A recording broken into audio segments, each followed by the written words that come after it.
not maybe our cleanest, I think, match, to be honest. I think we, but I think one of the challenges that you have when you're playing a good team, and we're going to have to do it again tomorrow, and we're going to have to do it every weekend, is just the ability to play ugly well and to do hard well. And there's so much trust with this group of women, and it's been amazing how quickly that has developed for them.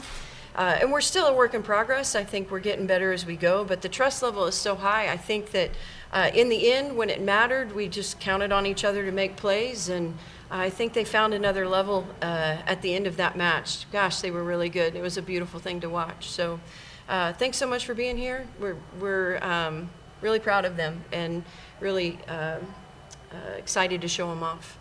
First question, Coach, what was it like to finally be able to play in front of the home crowd after being on the road for the first 2 weeks of the season? Yeah, it felt great. I know that there was a lot of energy and excitement within the team to be able to, we want to represent Nebraska. We want to be part of the fiber of the community, and it's important to us is to be able to celebrate what is Nebraska volleyball and the fandom and the interest that I think comes with it. We think it's a really special thing, and we think this is a special team. So it was wonderful. Over the media, yes. It's Sherman from the Athletic. Jordan, it's been a long time since you played in your home state. Was it worth the wait, and what do you feel like? How did you feel, and what do you think of the opportunity that this league has afforded you to do that?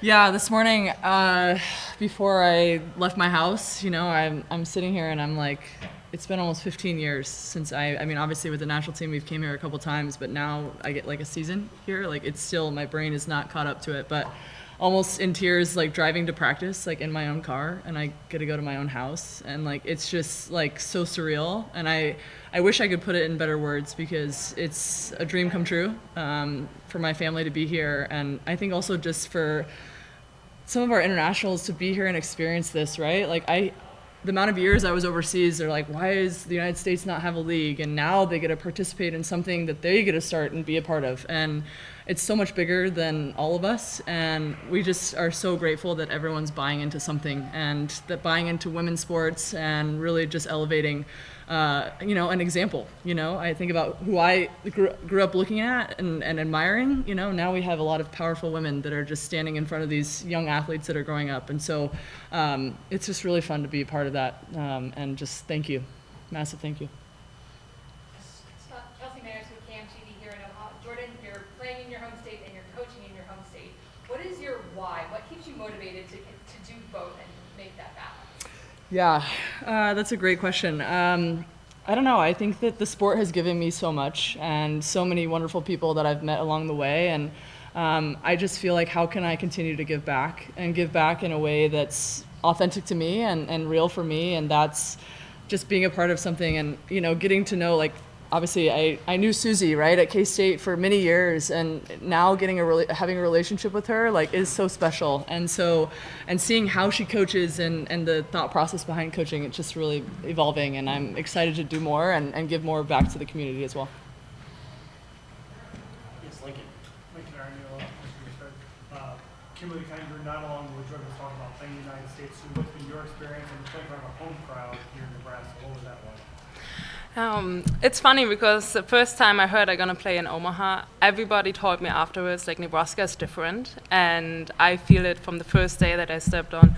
In Nebraska, it's just like everybody supports the sport, and it's really beautiful to feel because we invest so much in like this beautiful sport and this beautiful community, and like having this home court today here and seeing how much they support us is something really special, and I'm really honored to be part of that.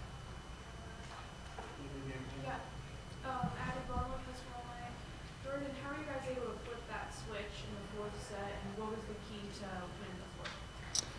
Yeah, I mean, I think Suzie touched on it a little bit, right? I think we've really worked hard on this relational side, right? Like, the game is one thing, but there's more to the game. We're dealing with a lot of beautiful individuals that like can come together, and I don't know, it's a working machine, right? And so I think that we all kind of have to do our part and create just this bigger energy to like lead. And I think it's almost having patience that the game is going to come.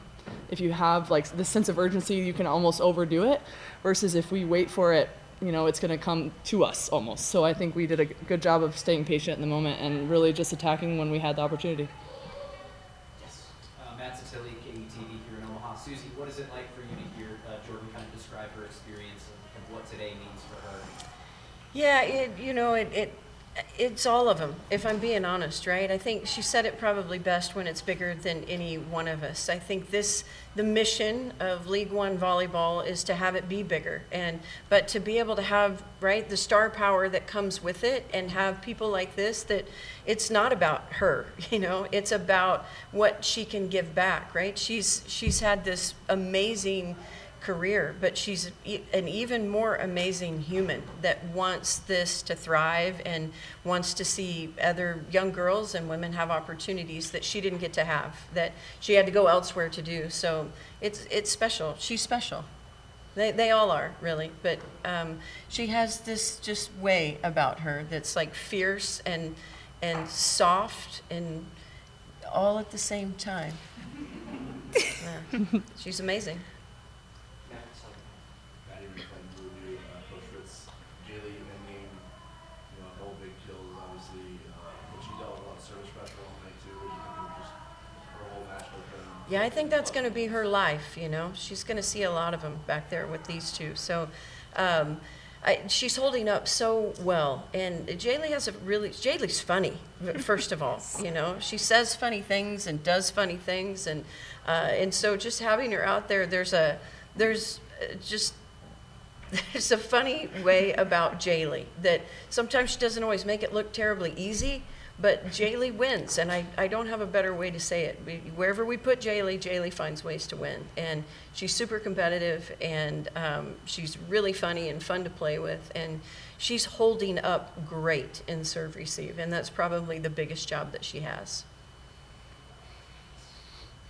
Nate, Ken TV, I Lincoln, Jordan, how hard is it, but also exciting is it to turn right around and play another tough team tomorrow? Yeah, this is where the mental piece comes in, I mean, your body's one thing, but I think the power of the mind and what you tell yourself and willing yourself to do something, and I think that it's not easy, but we can sit on the side of it not being, I think what you said, what did you say, hard, we do hard well. We do hard well. Right, and so I think leaning into that, it's true, right? Like if you buy into that, it's like, it's not gonna be easy. I may jump like this tomorrow. I mean, I already do that, but you know what I'm saying? Like, but like, it's just, we gotta outsmart and outplay. That's it. Outskill, outwork, out team. Yes. Jordan,